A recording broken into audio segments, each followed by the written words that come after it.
নোদাখালীতে পঞ্চম শ্রেণীর ছাত্রীকে শ্লীলতাহানির প্রতিবাদে তুমুল উত্তেজনা স্কুলে। দক্ষিণ চব্বিশ পরগনার নোদাখালী থানার অন্তর্গত মুচিসা প্রাথমিক বিদ্যালয়ে গত শুক্রবার মহাদেব বেরা নামে এক শিক্ষকের বিরুদ্ধে পঞ্চম শ্রেণীর ছাত্রীকে শ্লীলতাহানির অভিযোগ ওঠে। উক্ত ছাত্রীর অভিভাবক স্কুলের প্রধান শিক্ষককে বিষয়টি জানালে প্রধান শিক্ষক তৎক্ষণাৎ ঊর্ধ্বতন কর্তৃপক্ষকে বিষয়টি জানানোর পরিপ্রেক্ষিতেই সাময়িকভাবে ওই শিক্ষককে স্কুলে আসতে মানা করা হয়। কিন্তু মহাদেব বেরা স্কুলের অন্যান্য ছাত্রছাত্রীর পরিবারের কাছে গিয়ে নিজের পক্ষে বিভিন্ন যুক্তি দিয়ে বিষয়টি বোঝাবার চেষ্টা করেন। এর ফলে বিষয়টি অন্যান্য অভিভাবকদের মধ্যে ছড়িয়ে পড়তেই জানা যায় এর আগেও বিভিন্ন ছাত্রীর সঙ্গে ওই একই ব্যবহার ওই শিক্ষক করেছিলেন। আমার নাম অঙ্কুর বেরা, মুচিসা প্রাথমিক বিদ্যালয়।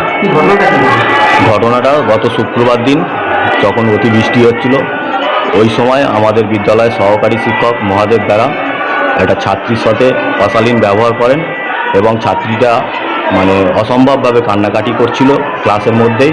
এবং সেই সময় ক্লাসের যে ম্যাডাম ছিলেন সেই ম্যাডাম ওনাকে জিজ্ঞাসা করেন যে কি হয়েছে। তখন ও ঘটনাগুলো বলে যে স্যার আমার সাথে এরকম ব্যবহার করেছেন। ক্লাস 5-এর স্টুডেন্ট। এবং তারপরে আমি নিচে ছিলাম, আমি নিচে থেকে উপরে এলাম ক্লাসে এবং বাচ্চাকে জিজ্ঞাসা হলো হ্যাঁ মানা কী হয়েছে। তখন ও সাথে সাথে আদার্স যারা বাচ্চা ছিল ওরা আতঙ্কের মধ্যে ছিল, ওইভাবে মারা হয়েছিল একজনকে। সেই আতঙ্কের ভয়ের কারণে বলতে পারেনি। কিন্তু ওই দিন আরও 5-7টা বাচ্চা তারা আমার কাছে স্বীকার করে স্যার আমাদের সাথেও এরকম ব্যবহার করা হয়েছে। ঊর্ধ্বতন কর্তৃপক্ষ যারা আছেন এসআই, ডিআই এবং ডিপিএসসি আমাদের সংসদকে আমি লিখিতভাবে এসআইয়ের মাধ্যমে সেখানে আমরা মেল করি অফিস থেকে, এসআই অফিস থেকে। মহাদেব বাবু উনি বাড়ি বাড়ি গিয়ে গার্জেনদের থেকে বলছেন যে আমাকে স্কুল থেকে এরকম অ্যালিগেশন দিয়ে বের করে দেওয়া হচ্ছে এবং শিক্ষকের নামে এবং আমার 2জন শিক্ষকের নাকি আমরা ওকে স্কুল থেকে বের করে দেওয়ার পরিকল্পনা। এটা পরিকল্পনা নয়, এটা ছাত্রীদের ক্ষোভ, তারা দীর্ঘদিন চেপে রেখেছিল। বিষয়টা সামনে আনতে পারেনি, শুধু ওনার আতঙ্কের জন্য উনি শাসন করে মারবেন এই ভয়েতেই দীর্ঘদিন বাচ্চারা আমাকে কিছু বলতে পারেনি। আজকে ওনার ওই কারণে বাড়ি বাড়ি যাওয়ার কারণে গার্জেনরা জানতে পেরে তাদের ক্ষোভ প্রকাশ করেছেন সেই আমার কাছে যে স্যার ওনার শাস্তি চাই, ওনার যেন দৃষ্টান্তমূলক। ওনাকে সাসপেন্ড তো অফিসিয়ালি এসআই স্যার ওনাকে করেছেন। হ্যাঁ, তারই প্রতিবাদে আজ উত্তেজিত কয়েকশো জনতা ওই স্কুলে এসে চড়াও হয়। তাদের দাবি ছিল অভিযুক্ত শিক্ষককে তাদের হাতে তুলে দিতে হবে।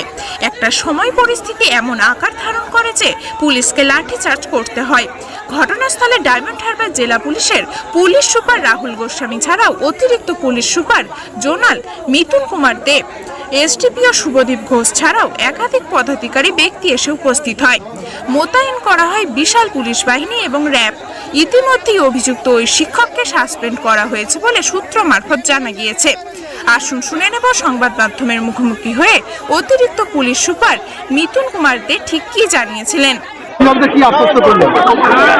একদম যেটা আইনানুগ ব্যবস্থা হওয়ার কথা। আমার পরিবারে আমিও একটা মেয়ের বাবা, এটাই ওনাদেরকে বলেছি। আমার মেয়ের সঙ্গে যে এই ব্যবস্থাটা করতাম সেটাই করব। ওনারা দেশের নাগরিক, ওনারা যথেষ্ট সংবেদনশীল, ওনারা সেটা বুঝেছেন, ভরসা রেখেছেন, আমরা ডেলিভার করব।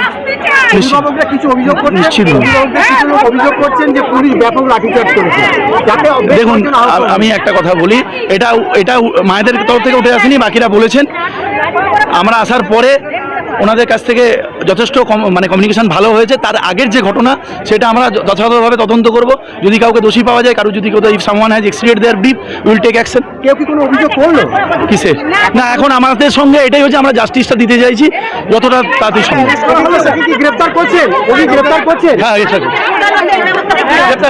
নোদাখালী থেকে টিনা রায়ের রিপোর্ট, খবর 7 দিন।